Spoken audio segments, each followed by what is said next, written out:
Live.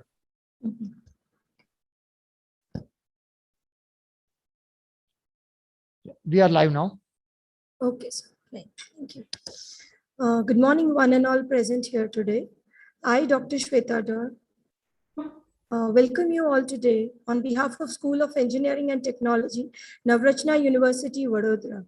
As we all know, today is indeed an important day for all engineers and even the aspiring engineers we have around with us as our students. So yes, it is the Engineers Day. We are all knowing about it. Engineers Day is observed on September 15 in India to mark the remembrance and tribute to M. Visvesvaraya, who is considered as one of the greatest engineers in the country. He was an engineering pioneer of India whose expertise reflected in harnessing of water resources and consolidation of dams across the country. For his numerous industrial, economic, and social projects, he was called Father of Modern Mysore.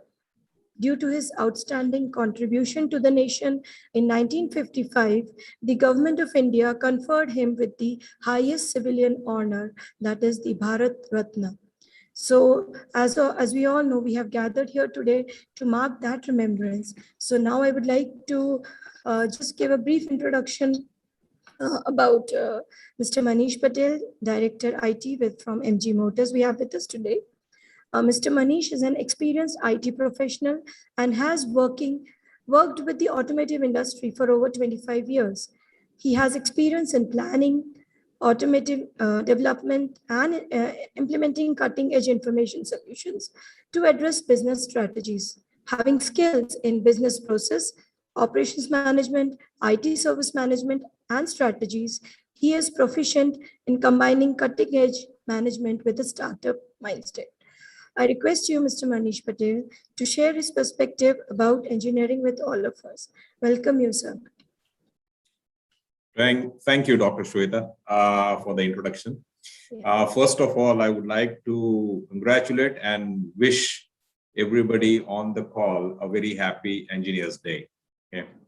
While I was given this opportunity by Dr. Amrish to speak on it, I was actually debating what should I be addressing you all on. But again, I'm not going to go by book style speech that I will provide, but I'll provide you some context of my history, of my work experience, what is expected out of you guys. You know, I mean, you are a completely different generation of engineering compared to when we graduated, right? So what is expected out of you when you graduate out? And some other things. Okay, so as Dr. Shweta told, I am working with MG Motor. I have been with MG Motor since the inception. So I was one of the first 5 employees when I joined. Prior to that, I was working with General Motors for 18 plus years. And in between GM and MG, I had a 2 years of job assignment outside of India. So that's my brief introduction. Okay. Again, I have worked all through my life in automotive industry. Fortunately or unfortunately, okay, it's just that I have been in the industry for a longer period of time, and I never thought about moving away from automotive industry, which probably I regret as well. Okay. So again, I mean, just to kickstart the session, I'll give you my education background, and that will set a context for you guys. Okay. So I am a civil engineer. Okay. I did my bachelor's in civil engineering from REC Nagpur. So that's where I am from. And you guys might be thinking IT, head of IT for 25 plus years. So that's what I am. And I went to the US, started my master's in MBA in international business. I attended MBA for 6 months. My first job in the US was with a computer company. Okay. And I had never seen a computer in my life. And I was really fascinated about it. I approached my advisor and said, can I switch? And she said, of course, why not? Okay. And from there on, that's my start of IT life. So in reality, I have never used my civil engineering. and thank God, where I am today, it's all because of the exposure that I got. Okay, the willingness to learn a different stream of work area, which I had never experienced in India. Okay, so that fascinated me, and that's what I continue to do through my graduation from my master's and till date. Okay. My sons, I have two sons, they followed, one of them followed my stream. The other one was a completely off-stream person. He is into sports marketing and management, and I had no idea what was he going to do in that field. Okay, but again, bachelor's in sports marketing and management. If you take my example, 30 years back when I was doing my engineering, there was no field like that, right? We had even limited fields. We had mechanical, electrical. We never had electronics as a part of electrical, right? Civil engineering, we did not have production as a part of mechanical offshoot, okay? We did not have data science as a part of computer science. There was nothing like computer science in India, okay? When I graduated in the year 1985, 86, okay, that's the time I'm talking about. I think the current generation is blessed to have so many avenues with them to work upon, to choose what they would like to switch if they figure out that this is not something that is of a lot of interest to them. Okay, so there is a lot of flexibility. There is a lot of avenues that you can choose from. We always used to worry in our olden days, what's going to give us our first job? Okay. Because we had limited avenues. I mean, I saw my friends as businessmen in civil engineering. I mean, their fathers were into civil engineering. I thought that was the best for me. Okay, though my father was not a civil engineer, but he used to be a mechanical engineer. Today, the scenario is completely different. Okay, today we have a lot of avenues, a lot of streams of education, sub-streams within the mainstreams as well. So it's all up to us as to how we take and inculcate our innovation into that. Okay, so just to start off a bit more in detail, I had put up a brief definition for what engineering stands for. Okay, so the first letter E is eager. Okay, is what I define as eagerness. Is something that should come very naturally to everybody. Okay.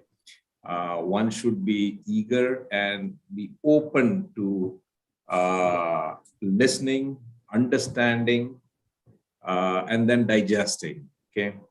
The next one, N, comes from non-stop learning, which I continue to do honestly. Okay. When we started our company, I had no idea of what a connected car is. Okay.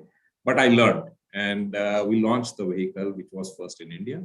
So that's where it comes from. So it's a non-stop learning. I mean, we always think that doctors have to keep themselves up to date from a technology perspective, from a disease control perspective, but no, that goes for engineers as well. I mean, had I been a traditional IT guy, I would not have been able to launch a connected vehicle in India, okay, for the functions that we offer. So it's always the eagerness that comes to learn more and more as technology evolves, right? G stands for genius. So someday you will be a genius, okay?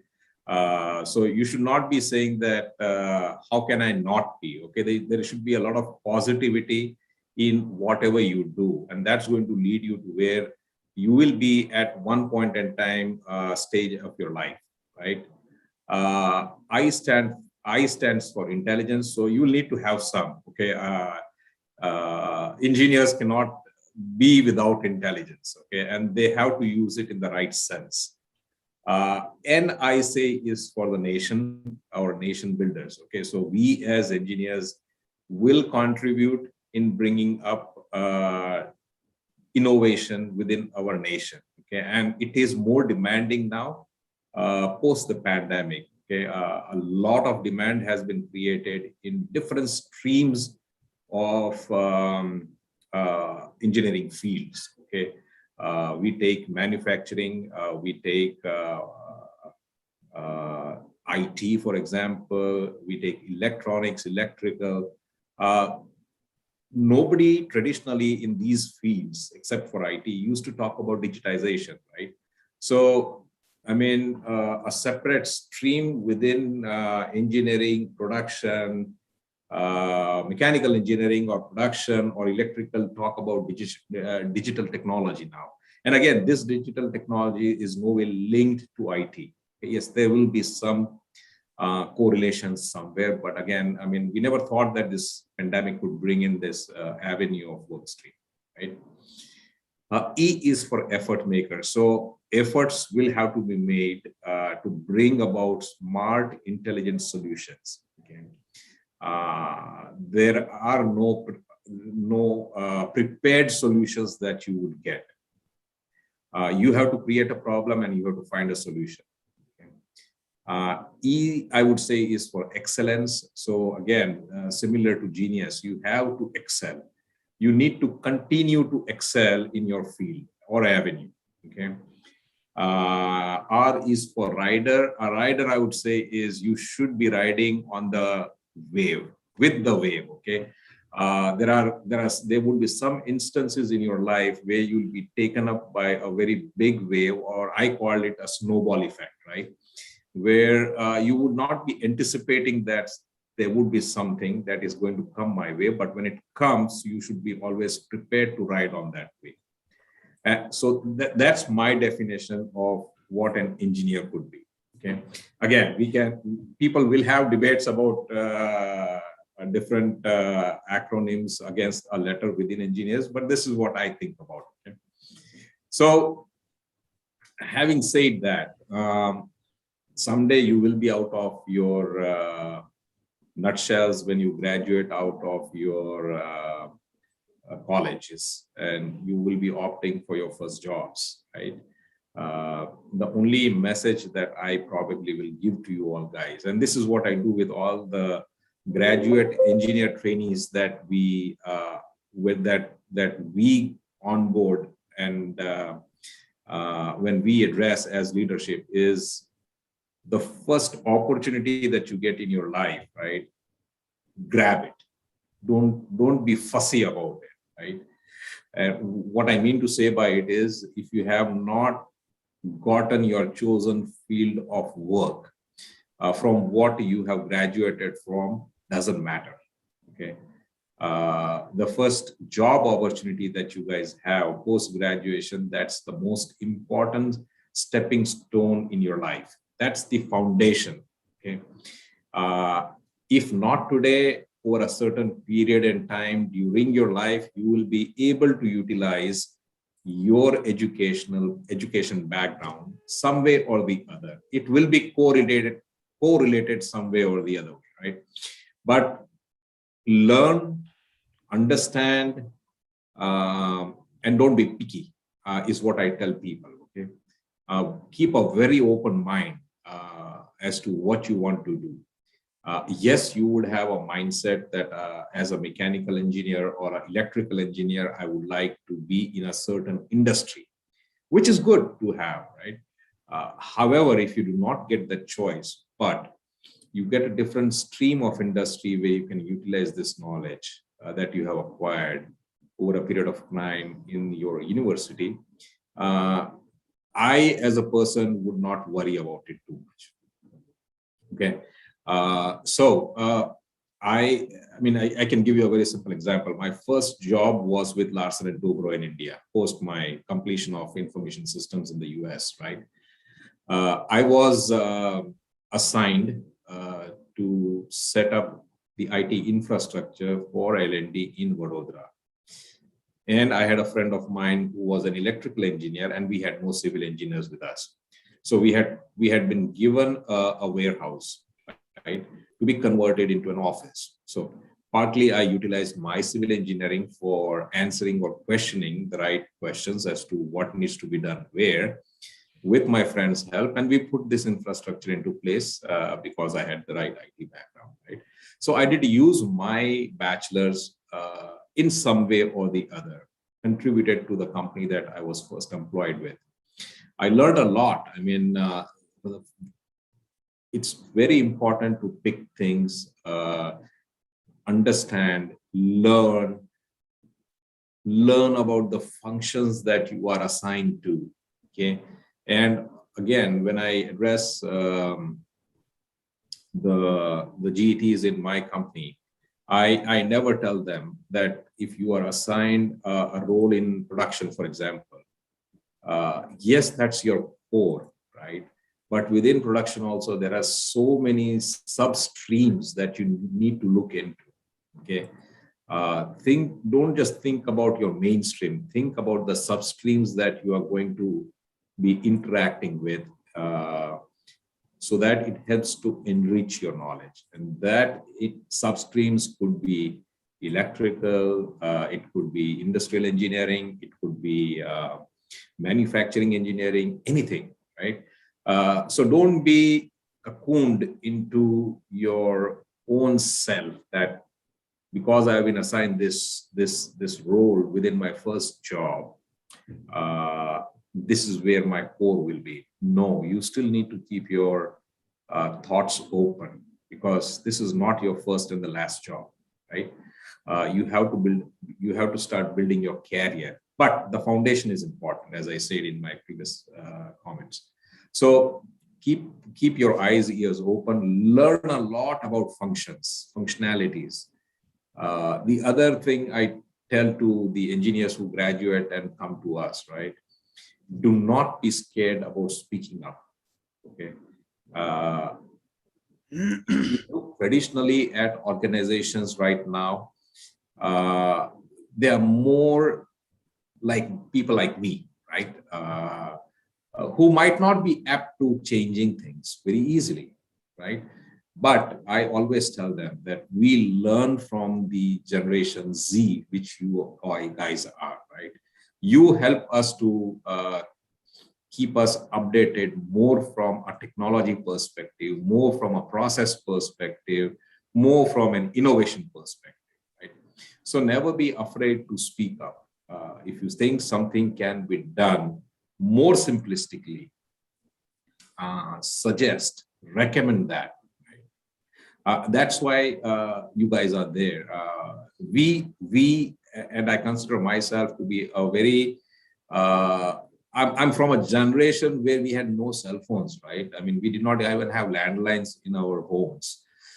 We used to walk and try and make a phone call. So we are from that generation. This generation that you guys are from is completely different. Okay. So we, in a certain way, need to adapt also to what you guys are going to come to us. So learn, speak up, digest, be very enthusiastic. These are some of the things that I always tell to the fresh engineers who walk into our company. I do address people and engineers beyond my company also. And these are the fundamentals. Okay, and this is what I did, and that is the reason probably I am here in my career. Okay, so that's what actually helps, right? So again, I mean, just going back to where I was. Even if people do not have that Bachelor of Engineering besides mechanical or electrical, I really don't worry about it, right? Even if you are a BSc, Bachelor of Science that you are doing, it doesn't matter, right? At a certain point in time in your life, you will not be utilizing the knowledge that you have gained out of your university to 100%. And there is a reason behind it. The reason being that the science and technology continues to evolve. Okay. And you guys as engineers need to be continuing to learn from there. So a part of what you learned will be utilized. A part of what you learned probably will never be utilized. This is what I learned. Okay. But that should not stop you guys from learning more and more. Okay. So I just want to quote, give you guys a quote. So engineering is the professional of applying science to the optimum conversion of natural resources to the benefit of man. Okay. So Dr. Shweta said, why do we celebrate Engineering Day? Because of Dr. Visvesvaraya, right? Again, if you look into the history of that person, he was a kind of unbelievable person. I mean, if you at that point in time, if we could think so much in advance, we are completely into a different league where we can do more than what he could do in his entire lifetime, right? So that's where it all comes from. Okay. Again, I mean, what I consider engineering is not merely to know and being knowledgeable. Okay. Yes, during my course of my engineering, I scored 90+%. I'm a gold medalist, but that does not make me where someone else can be who scored probably 60 or 70%. Okay. So don't be don't just go by the wave that, hey, because I'm a gold medalist, I can do what I can in my career. No, that would not help you guys, right? Again, engineering is like a walking encyclopedia. It's not merely an analysis. It's not also merely the possession of the capacity to get elegant solutions to non-existing engineering problems. Okay. So actually speaking, engineering is practicing the art of the organized forcing of technological change. Okay. You as engineers can force and have the ability to change what is being done traditionally. Okay. That could come from a technology perspective, that could come from your process perspective, that could come from innovation perspective, any stream of work. Okay. So again, the ideal engineer is kind of a composite. Okay. He or she is not a scientist or a mathematician or a socialist or a writer, but they may use the knowledge and technique of any or all of these disciplines in solving problems. So the core role of an engineer always is to solve problems. Now, that could be done by utilizing what you guys have learned, or think out of the box and solve the problem. Okay. If you go by the books, it might take you a longer time. But if you just think out of the box, it could be solved in a shorter period of time. Okay. So engineers operate at the interface between the science and society. Engineers like to solve problems. If there are no problems handily available, okay, the engineers will tend to create a problem by themselves and then solve it also. Okay. If you ask me, engineers have to be very hands-on people. Okay? They cannot be sitting in a cabin just trying to understand at 30,000 feet. I mean, take my example. I still go out to my plant where the vehicles are built. I touch the product. I feel the product, right? If there is an issue, I try to understand what the issue is and how can IT contribute to solving and resolving that issue. I like to understand manufacturing processes, right? From the time a vehicle is built to the time it is sold to a customer. And I don't stop there. I even try to learn what happens beyond the vehicle when it is sold. There will be issues in a vehicle after it is sold to a customer also. How can we as engineers contribute to resolving this problem, right? So these are all of them are cyclic and interlinked. Okay, again, I speak from an automotive industry perspective, but a production guy or a quality guy does not stop after a vehicle is sold to a customer, right? They have to worry about problems to be solved even after the vehicle is sold. So a quality person cannot say, I shipped 100% defect-free vehicle. Yes, he did. From a process perspective, both from a manufacturing and a quality perspective, he shipped a defect-free vehicle. But when a customer has a problem, right, the same quality person needs to interact with the after sales person to help resolve and mitigate the issue, right? So that's where the engineers continue to work in a cyclic manner and in an integrated manner, right? So that's what engineering is all about. So again, I mean, I can only give examples of my life, right? Where I am today is all because of being very practical. I have to be hands-on. Even today, I have to be hands-on. For some reason, if somebody is not there in my team who is a core, and there is an issue that comes up, I at least need to figure out how is it going to be solved, right? Can I help solve it beyond relying on a certain person? Right? So that's where it all comes down to, and that's where you guys will excel in your lives and careers. Okay. Last but not the least, I just want to let you guys know we are the world and its creators because scientists invented the world that already existed. Okay. But we as engineers create the world that never existed. So we should be proud to be an engineer. So with this, I again wish you all a very happy Engineers Day again.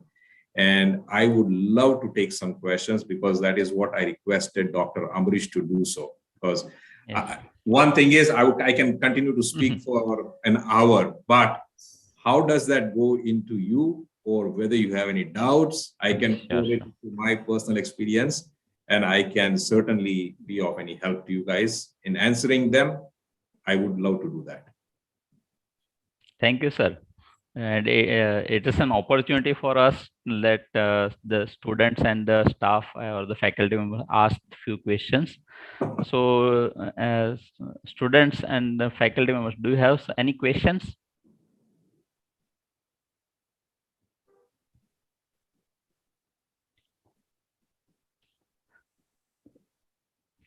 Okay, sir. Before they ask any question, I am having one question.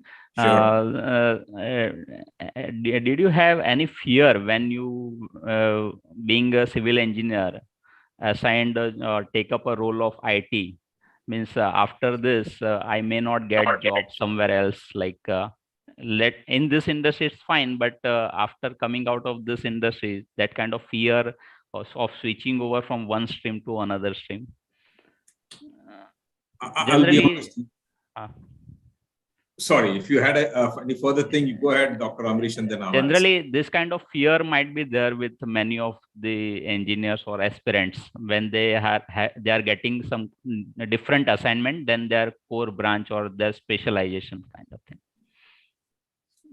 So again, I mean, as I correlate, I followed what my friends did. Okay. I could have done what my father was, but I followed what my friends did. And I had no clue what I was going to do in civil engineering. So to a certain extent, it's true that I had a fear as to where am I going to use my civil engineering, right? But it did not limit me, okay? The important criteria is, let's assume that I was doing civil engineering in my first year. I always had that window within engineering. We always have that window of trying to switch to a different stream of my liking. because I was not assigned that stream, right? Now, for some reason, if that doesn't come through you, given the current situation, I would not fear at all. Reason being, as I said, within the streams, the core streams of engineering, there are so many other streams that you can specialize in, right? If I was given a choice, I would have taken, if I had to take up an undergrad course today, I would take up anything, okay? Because I know in that mainstream, there are so many substreams that I can specialize in, that I would develop my liking. Okay, so that's one point. Coming out, let's assume that a civil engineer comes out and it's me, right? I would not fear anything in the current situation that we are in, okay? And again, there are a lot of opportunities that are being provided, even if you compare what I graduated out from. There has been a massive shift of technology, right? And that massive shift of technology has not been created by anybody but by engineers, right? So that gives me a lot of avenue to utilize my core in any of the substreams of an engineering that I have majored in, right? So I had a fear when I graduated. I should not have that fear if I had to graduate tomorrow, because I know if I do not do anything in my core stream, I have the opportunity to do it in my substream, in which I could continue to specialize on, work upon. I have seen a lot of people and chemical engineers, mechanical engineers, electrical engineers working for IT companies. And when I interact with IT companies, I ask these questions as to why would you employ engineers, right? The core thing that they tell us is process is important for us, not coding. If a person has the knowledge on process, that's more value to me rather than a person who can code things for me. Because the person who codes does the coding basis the process. But if he doesn't have the process knowledge, he would not be able to go any further, right? So a lot of IT companies employ chemical engineers, mechanical engineers, electrical engineers, for example, right? A lot of manufacturing companies tend to likewise engage IT guys, right?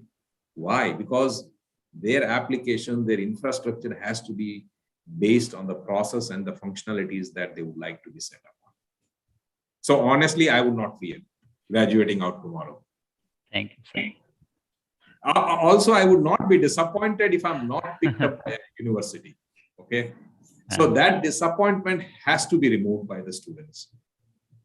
Because my friend got picked up for a better company and I did not get picked up should not be a disappointment. Mm-hmm. That individual can by himself or herself do innovation sitting at home. That's what is important nowadays in this age. Thank you.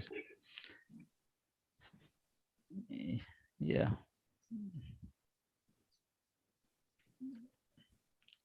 Any questions? Manish sir, I have one question. Sure. Engineering is always about innovation. And as we know, industry always, engineers are now in the industry, they are moving forward and forward. For example, we talk about automotive. We are talking about EV is a future now. Our dilemma in the academics is that we cannot leave the fundamentals, and then we have to adapt to these new innovations as well. Now, how would you recommend that? How we can give exposure to our student to these new things which are coming, which is the future? So good question, Gaurav. Again, I mean, as I said, basis the innovation that the engineers will continue to do. Technology will get enhanced and technology will get upgraded, right? How does one as a person and you as an institution can keep up with that, right?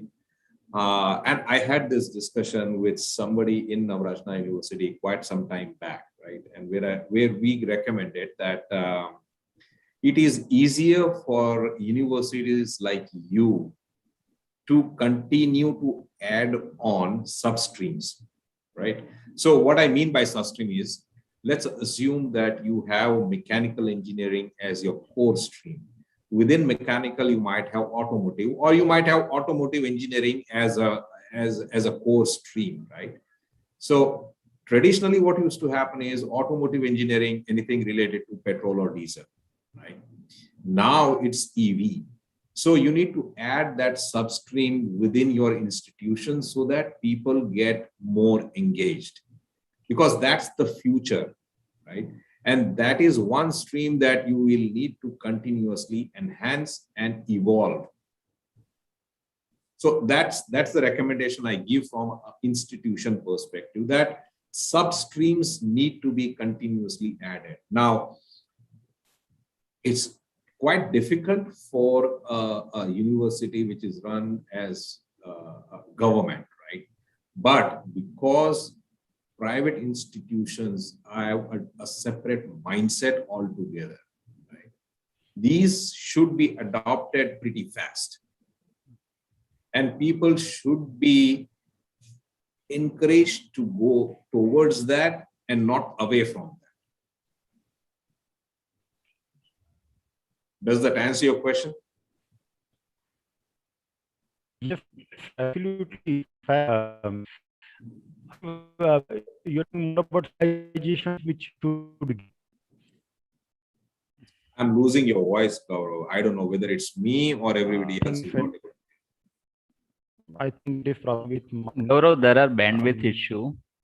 We are not able to. Maybe you can switch off your video and ask a question, Gaurav. Let me figure out the issue first.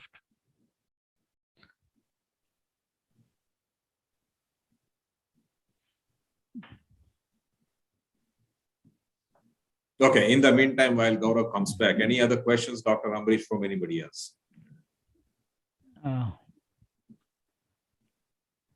Yes, Yogesh, do you have any question?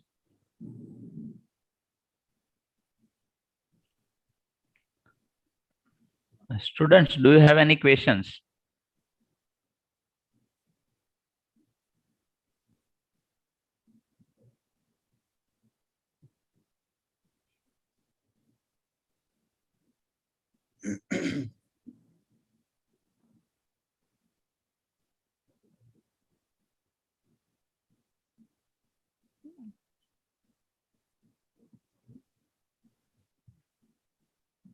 Okay. Yogesh sir is not able to unmute. He has put a message here. Something may be wrong to his side. Okay, thank you. It's working now. Okay, sir, fine.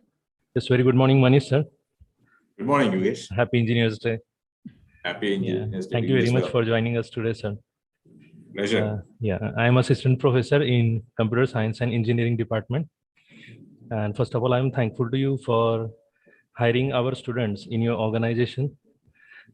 Two of our students are really doing well for last 1 year, Ria Dokania and Juhi Patel. And recently, just last week, one master student who was doing internship, Jyoti Tiwari, she got confirmation in the MG. So thank you very much for that. And my question is towards students' point of view, that many a times, even when first time MG Motors came for our students, they were a bit puzzled that what would they do in automobile industry.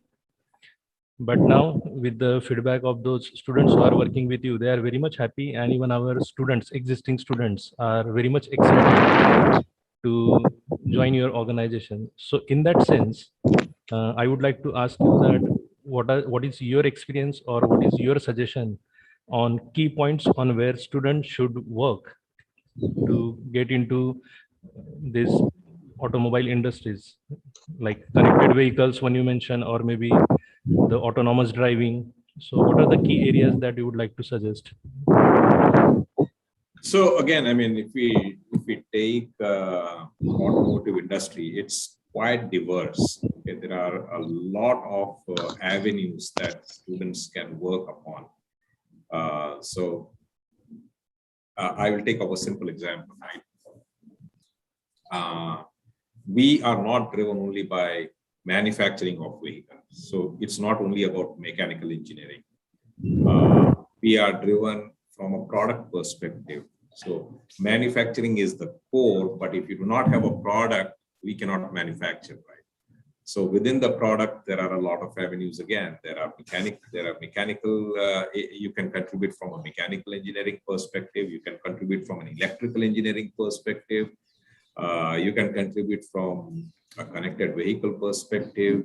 Again, if the vehicle is gasoline versus an EV, that's two more streams that that a person can work in. So if it was me, I would just take up that opportunity that I get first, okay, and then try to build upon that. Automotive industry is not limited to only production people or production engineering as well.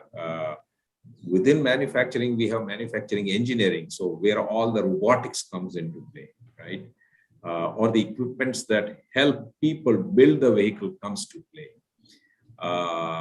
So in a nutshell, I would say, Yogesh, people should not be worried about whether I am a mechanical engineer, what would I do in an automotive industry. Take a simple example, civil engineering. I mean, we have lots of projects on our hand. We launch vehicles every year and a half. We need capacity to expand. We need to broaden our plant. We need to put in more lines, right? That's where civil engineering comes into play.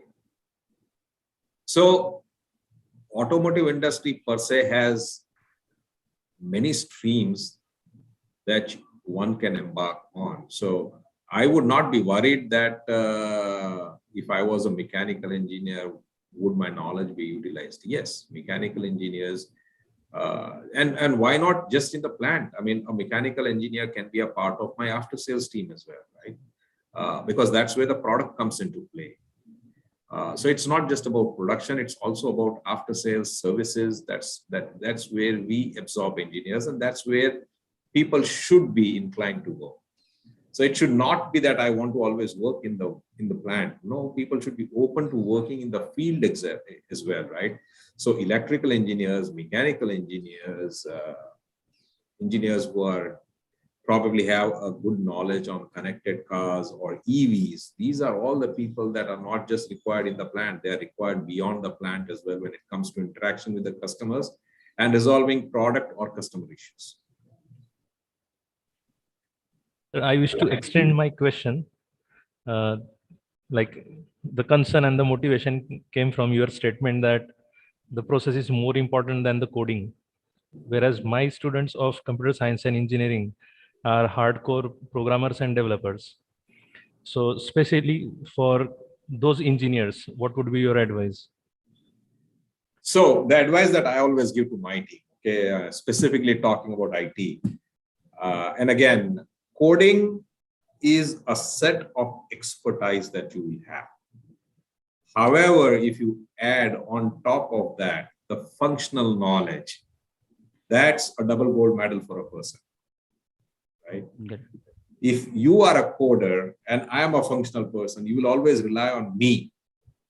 But if you have the knowledge that I have as a functional consultant, including coding, that's two streams of knowledge that you have. Okay.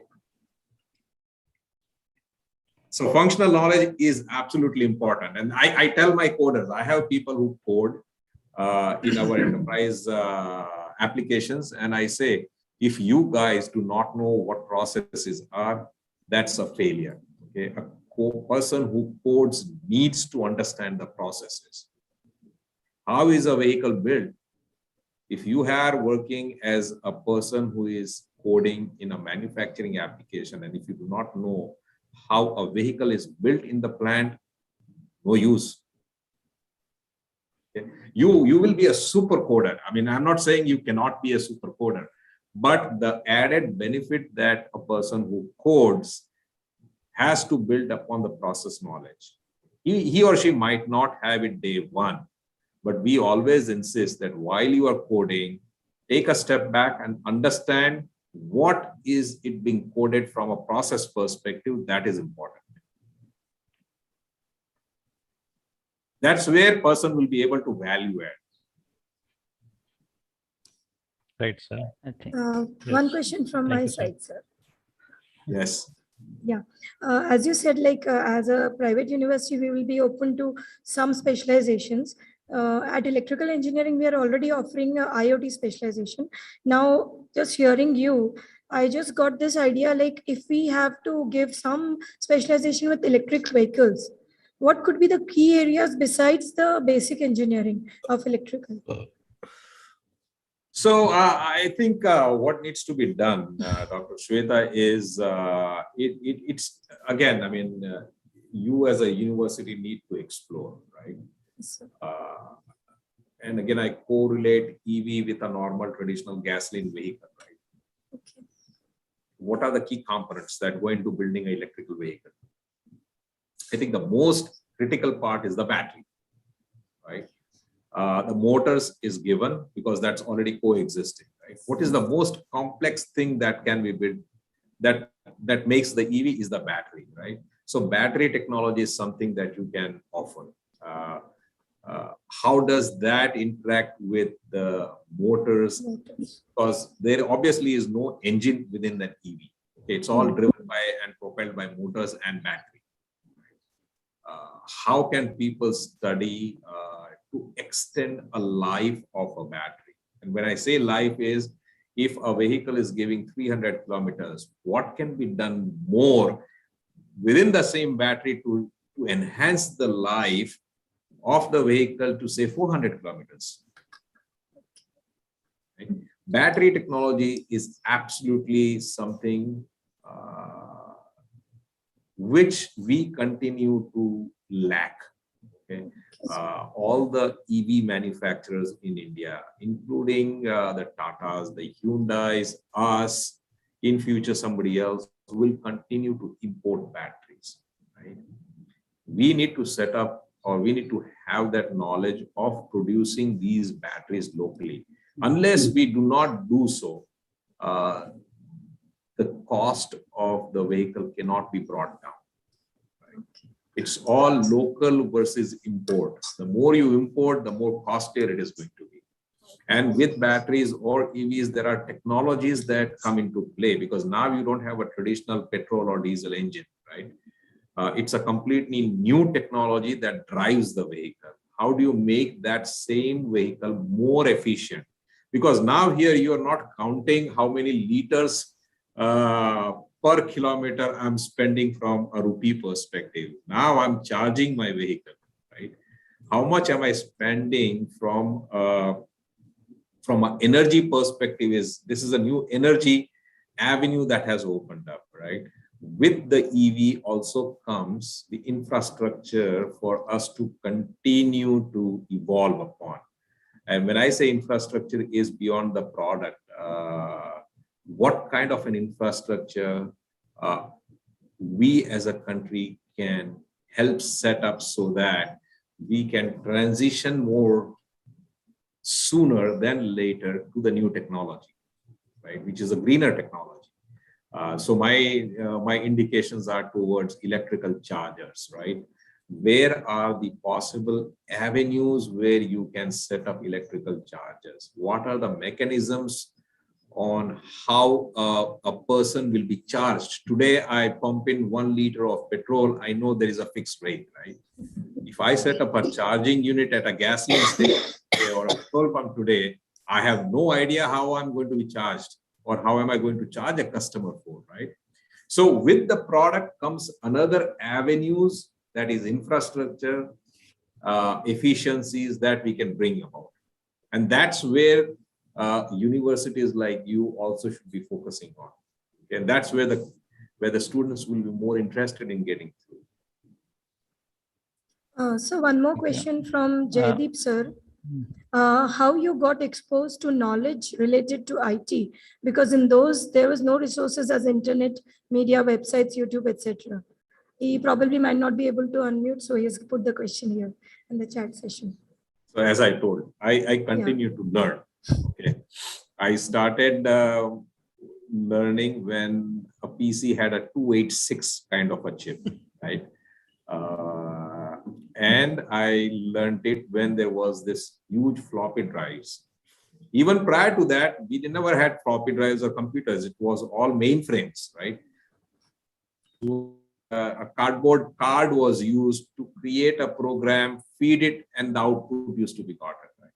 So enhance knowledge and learn, continue to learn. Okay, this is what doctors do, right? Doctors, the technology, medical technology changes very fast. We are not behind them. Our technology also changes. So I continue to learn, and I learn from people who are graduating out of universities now. Okay, because these people are a different breed of engineers. As I said, I am a different breed of engineers who is 30 years behind than the current engineers that are coming out. So I need to be keeping myself updated with them so that I can talk to them, so that I can learn from them. Thank you, sir. Thank you. Sir, sorry to interrupt the flow, but I would like to introduce our provost, Dr. Nilay Yagnik. He has been with us, but I didn't want to interrupt the flow. So Dr. Nilay Yagnik, he is a provost, Navratna University. And sir, you know Mr. Manish Patel. Yes, he is also from IT field. He did his BTech from BITS Pilani. And he was with Narsim Munji Institute, Bombay. Sir. Thank you, Dr. Amrish. And thank you, Mr. Manish Patel, sir. Thank you so much for joining. It's so nice to meet you again. I think we had met sometime back in the pre-lockdown period. Yes. And yes, I invite you again to our university now that things are slowly opening up. On behalf of Navratna University, let me welcome Mr. Manish Patel formally and thank him so much for a truly excellent session, career advice kind of session, as well as very patiently answering so many of the questions that have come here. I wish to thank and wish everyone today a very happy Engineers Day. I'll give you a little bit, because many of the questions that were asked, I was tempted to speak at that time also. But, so I'll just give you some comments of mine as well. There was a very interesting question. Somebody asked, like, you're a civil engineer. Mr. Manish Patel is a civil engineer. How did you move into IT? And there were many questions connected with that. I'll give you my own example. I joined the IT industry, my first job post MBA. I had work experience before MBA of 3 years after my engineering. My first job post MBA, it was in the late 80s, 88 to be precise. And I joined Wipro Infotech. And Wipro at that time was 6 or 7 years old, 5 or 6 years old. So Infosys and Wipro were both born in 1981, as you know. And for the benefit of the whole audience, I'm just elaborating. So I've kind of grown with the Indian IT industry. And both Wipro and Infosys were infants, absolute infants. What were we doing at that time? And how did I get into the IT industry? I'm an instrumentation engineer. Right. So just like Manish Bhai is a civil engineer, I was an instrumentation engineer. And like me, let me tell you, there was no real computer science person in Wipro at that time, in the branch offices and others, even in the headquarters. Only in R&D, we had some computer science people, but mostly electronics people. And most of our R&D, which was quite innovative at that time, because we built in-house computers. multi-CPU systems. And as Manish Bhai said, 286, 386, 486, that era, Pentium and so on. So multi-CPU systems and that kind of an architecture. And they were all people from the Electronics Corporation of India Limited, ECIL, which was a public sector giant. And all electronics people were there, So the point I'm making, and throughout over several years in Wipro that I spent, and subsequently also in other IT companies, HP, Mastech, we were actually recruiting big time anybody. The IT industry was open to all with open arms. All you needed, as very rightly Manish Bhai said, process orientation. Do you have that discipline of process orientation? Are you able to understand the process? And most important, again, as Mr. Manish said, is the ability to learn, unlearn, relearn. That is what they look for. And I still remember when entire engineering people were joining IT industry, core engineering people were joining IT industry in one forum. The chairman and managing director of one of the top engineering companies, right? One of the top engineering companies, he openly said that I blame the IT industry for pulling away all our core engineers. They should come to our and help build the country, that way. So that is the way the industry has grown. So, but now what I'm seeing is a clear merger happening slowly between IT and core engineering. Core engineering will definitely grow and has to grow. People everywhere in most engineering colleges today, people are thinking that, mechanical, electrical, civil, the core engineering areas are less glamorous now. Chemical, all these kind of are less glamorous. But actually, core engineering will be the future. And actually, the future for India is core engineering with IT together, the merger of both. Very true. Industry 4.0 is the direction which the world is going. It's already started. Everybody must have read the news about the largest factory being set up in India, Ola, the Ola factory for electric scooters in Tamil Nadu. It's completely a merger of information technology, computer science with core engineering, mechanical, electrical, civil. You're seeing that happening. More and more of such things will happen.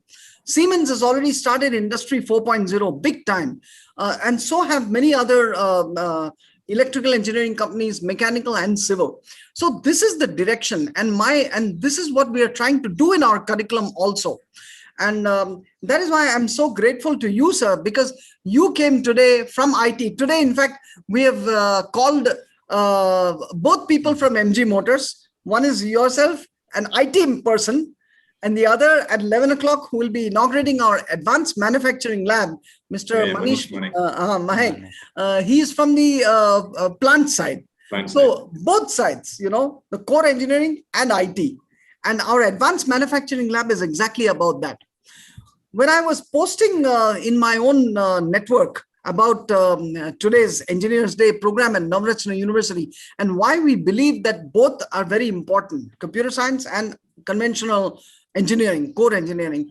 I received so many accolades from so many people saying this is the right perspective. You cannot neglect. In fact, one of them even suggested that engineers have to be hands-on, absolutely hands-on. You have to not be ashamed to go to the foundry, shop floor, and actually dirty your hands. And he's given me the example of Germany and Japan and how they focus on skills. So this is where we at Navratna will also be putting all our focus, both together, core engineering plus IT and skills-based, hands-on version. So I thank you very much, Mr. Manish Patel, for joining us today. You spent so much of your very valuable time with us. Thank you so much, sir. And do visit Navratna University once again and meet our students, faculty. And on behalf of Navratna University, all faculty, all students, all staff, everyone watching this around the world, actually, because we are live. Happy Engineers Day. Thank you. Thank you. Thank you. And it will be a pleasure to come back once again to the university and contribute in any way I could, Dr. Neil. Thank you so much. Thank you, Thank sir. you, sir. Thank you. Appreciate it. Thank Okay, you. so that was a wonderful and interactive session. On behalf of School of Engineering and Technology, I would like to thank Mr. Manish Patel to spare his valuable time gracing the occasion. We thank him for his valuable information he shared with us today and hope this is definitely encouraging for our students as well as faculty members and the staff. I would like to thank Honorable Provost Sir Professor Nilay Yagnik and Honorable Dean Dr. Amrish Bargujar for the support and motivation for the event. I also want to extend my generous thanks to the faculty members, staff, and students present to being in the session. Thanks a lot. Thank you. See you all. Thank you, sir. Thanks a Goodbye. lot. Yeah. Thank you. Thank you. So we end the session over here. Okay, Manish bhai. I think sir has Left, left. Yeah, he is left. He was having another. Yeah. Okay, sir. We'll have to Okay, stop sir. the recording.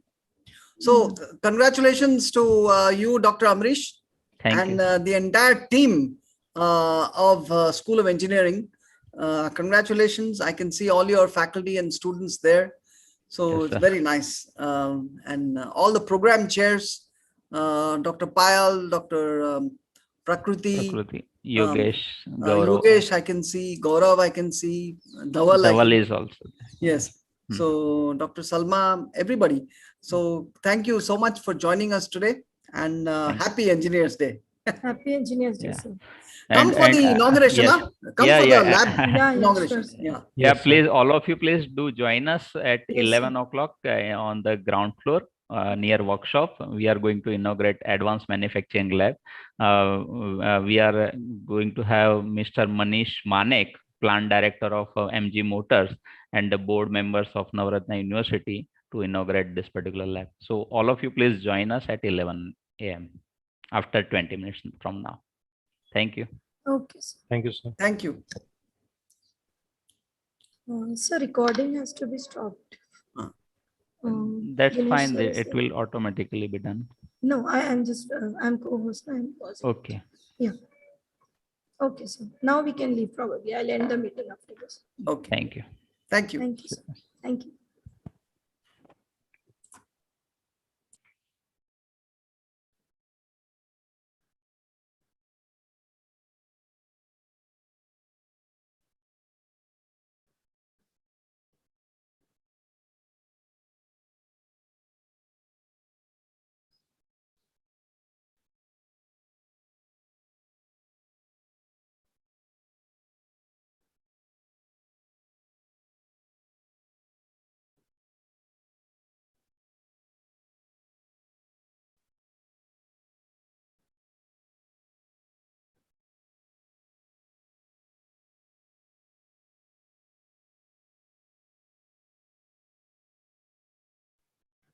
Dinesh sir.